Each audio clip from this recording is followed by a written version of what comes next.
This is the first episode in a two-part series to teach you how to become a king of Micronesia as an American citizen. Sort of. Not really. Obviously, there's a catch. It's probably not going to happen to you, but it isn't impossible. Happened to a friend of mine. His name is Willie, and he's currently the Rohsa of Kitchi on the paradise island of Pompei. So why don't I teach you what he did?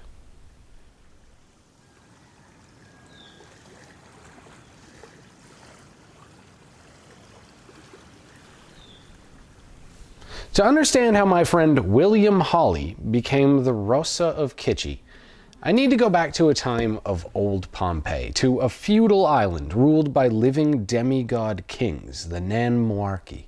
Their lords, called the Nonp, were extensions of their righteous power, and everything belonged to them. All land was theirs. All things were theirs.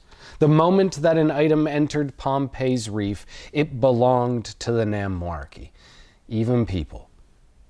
But outside of war and forced labor, this was mainly displayed through a tax known as the first fruits. The best of every harvest would be saved for their rulers, and in turn, they were expected to provide for their people with great feasts. The higher their status, the more they were expected to provide. For much of Pompeian history, during a good season, people here could expect some form of feast every 2 to 3 days on average. Some would even last for weeks.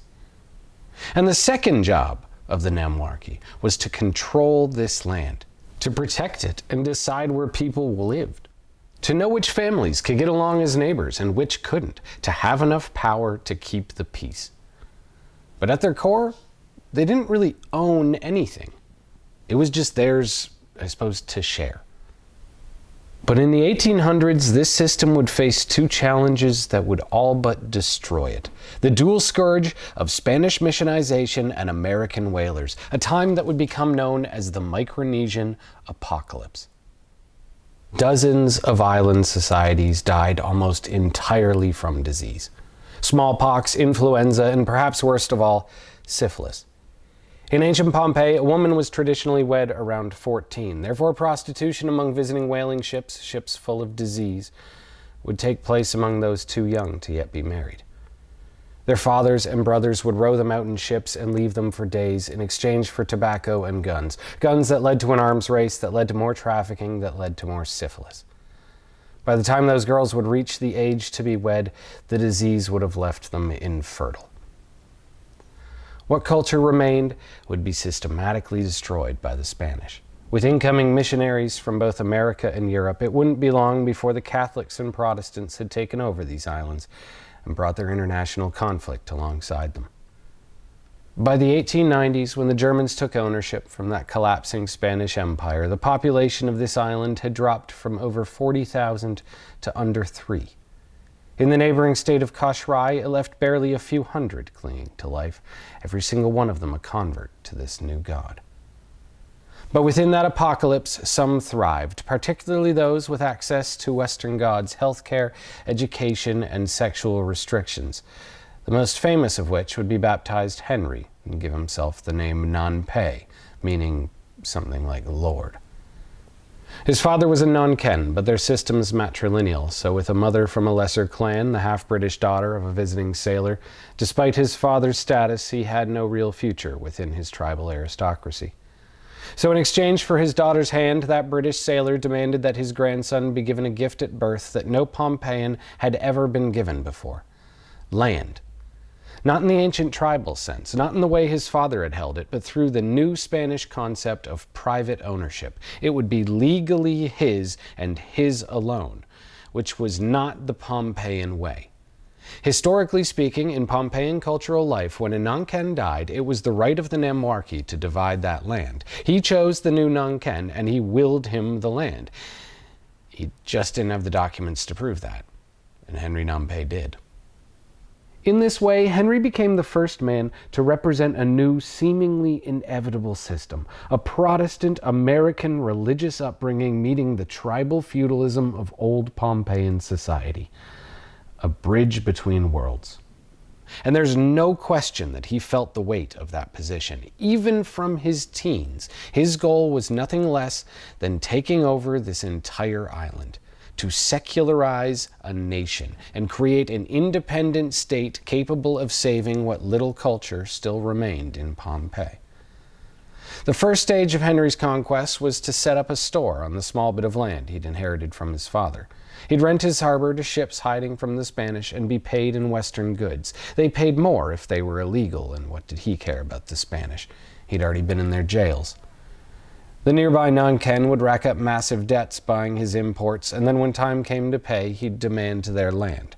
Some he'd convince with violence. Others would apparently even be seduced by his wife, the daughter of a Filipino Catholic named Narcissus.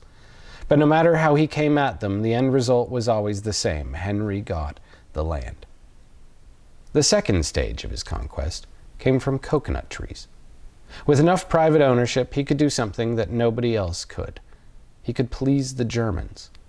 He could provide that postcard fantasy that they'd been demanding of their new Pacific plantations, coconut trees in long straight lines planted as a monoculture, which was a nearly impossible sell to the average Micronesian, a deliberate waste of valuable community land. To sustain their way of life meant growing a variety of crops, not just copra, a mix of trees and medicines and fruits and tools, all interconnected at the root. Cash might be a fine medium, but only if you can buy what you need with it. You don't kill your survival for aesthetic. That is, unless you're Henry Nonp. And soon enough, he's the leading copper salesman in all Pompeian history, even importing workers from the Morlocks to expand his clan. And by all accounts, he was one of the best bosses these Pacific plantations ever had, an aristocrat of the people, if you will, fighting for the rights that any Pompeian could expect from their lord, I suppose. And the more he grew, the more land he could buy. The more he bought, the more he could grow. Before long, he was the most important man on the island. He even owned a boat, with a 35 horsepower engine, no less, something unheard of in early 1900s Micronesia. It would be like an American owning a spaceship today. But in 1917, a new apocalypse. The Japanese. Germany would leave these islands, never to return, and in their wake flooded in an unprecedented migration. Under this new leadership, Micronesia faced the greatest challenge it had since those whalers. Unlike the Germans and Spanish, who at the very most brought in a few dozen administrators and Melanesian police, the Japanese saw these islands as extensions of their mainland society. These were new fishing grounds, new farms, new land to sell to their post-industrialized poor, and most of all, naval bases. At a time when Micronesia barely comprised 20,000 people, the Empire of Japan brought in 100, 5-1. And under this growing military dictatorship, Henry Nonp did not achieve an independent Pompei. But just as he'd done with the Spanish and Germans before him, he worked around those incoming Japanese, and when they came for it, he would defend his system from them. When the Nonp of Kitchi needed somewhere to hide, it was Henry who hid him. Despite their political rivalry and the jealousies of wealth, he acted true to his tribal custom. Henry protected his lord. And once the war ended for this service, that Nonp would name him king. He would give him his title, the Rohsa of Kitchi, a title that in theory Henry shouldn't have been able to obtain, just like he shouldn't have had that land. In 1927, with title secured, Henry Nonp would die. But just as his life's legacy was made with a will, so too would be his deaths. He would return all of his land to the tribal system. But what's more, he would protect it by law. His grandchildren would not be taken advantage of as he'd done, and from now on, the lands of Rohsa could not be sold. His people would never be charged rent. They would provide fruits, and their Rohsa would provide a feast. The government's businesses and foreigners who'd built on this land would forever pay that Rohsa rent, and in turn create a form of secular wealth that could perpetually protect these tribal positions, to keep someone powerful enough to hide a Nonp. It might not have been perfect, but that was Henry's legacy. We're now nearly 100 years later, and a new Rohsa has been crowned. His name is William Hawley, Willie before he took this crown. Just like Henry before him, he wasn't the first in line to be Rohsa. His last name is no longer even Nonp. But Willie truly cared about Pompei. Put another way, if the time ever came, you know he'd defend his system. That's why the Namwarki chose him, because he's the right man for the job.